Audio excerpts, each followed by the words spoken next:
திருச்சிற்றம்பலம். முருகன் என்ற பெயரில் வந்த அழகே என்றும் புதியது.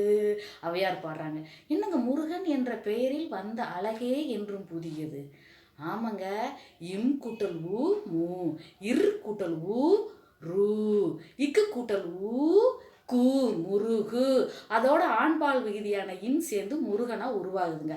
இது ஏன் மெய்யெழுத்துக்களோட ஊ என்னும் உயிரெழுத்து மூணுலையுமே சேர்ந்துருக்கு பார்த்தீங்களா? உயிரெழுத்து பராசக்திங்க.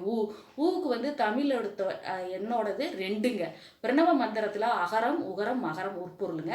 ஆ இறைவன், ஊ பராசக்தி, மா ஆன்மாங்க. அந்த ஆன்மாவோட ஆன்மாவை அந்த ஆன்மாவை இறைவனோட சேர்க்கறது நடுவில் இருந்து பராசக்தியாகிய ஊதங்க.